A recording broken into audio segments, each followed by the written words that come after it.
కాళేశ్వరం తప్ప మన దక్షిణ భారతదేశంలో ఎక్కడ ఏ నదికి పుష్కరాలు వచ్చినా 12 ఏళ్లకు ఒక్క పారే పండుగ. గదే మన కాళేశ్వరంలోనైతే 12 ఏళ్లల్లా 3 సార్లు జరుగుతుంది పుష్కరాల పండుగ. ఎందుకంటే మన కాళేశ్వరం త్రివేణి సంగమం కాబట్టి, గురుగ్రహం మిథున రాశిలోకి వచ్చిండు కాబట్టి ఈ పారి సరస్వతి నదికి పుష్కరాలు వచ్చినాయి. అంటే మన కాళేశ్వరంలో పుష్కర పండుగ మళ్ళా మొదలైంది. పాండ్రిగా పుష్కరాల వార్త చెప్పుకొని కొంచెం పుణ్యం తెచ్చుకుందాం.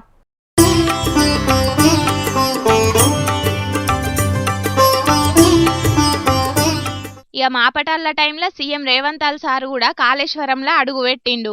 సారు జంటగా వత్తడనుకుంటే ఒంటిగానే వచ్చిండు. తొలుత పుష్కర తానం చేసి అటెన్కాల శివయ్య దర్శనం చేసుకున్నాడు. పుష్కరాల కోసం ఏర్పాటు చేసిన ఘాటుకు అట్లనే పుష్కరాలకు వచ్చేటి భక్తుల కోసం కట్టిన వసతి గదులకు సారే పరదగుంజిండు. ఇక చీకటైనాక సరస్వతి నదికి హారతి పట్టే కార్యం మహా గొప్పగా నడిచిందనుకో రాదుండ్రి.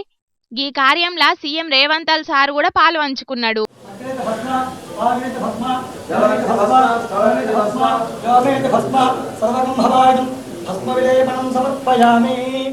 ఇట్లా బేస్తారం ఒక్క దినమే కాదట, పుష్కరాలు జరిగేటి ఈ 12 దినాలు సరస్వతి నదికి హారతి పట్టే కార్యం చేస్తారట. ఇప్పుడు వచ్చినాయి సరస్వతి నది పుష్కరాలు కాబట్టి 10 అడుగుల ఎత్తున్న చదువుల తల్లి సరస్వతమ్మ విగ్రహం కూడా ఏర్పాటు చేసిండ్రు. విగ్రహానికి స్వయంగా సీఎం రేవంత్ సారే పరదగుంజిండు. అన్నట్టు ఉమ్మడి ఆంధ్రప్రదేశ్ తెలంగాణ చరిత్రల్నే ఒక సీఎం కాళేశ్వరం పుష్కరాల కచ్చుడు గిదే తోల్తనాట. అంటే సారు కాళేశ్వరం పుష్కరాలల్లా తానం చేసిన చిట్ట శివంట సీఎం అయిండన్నట్టు.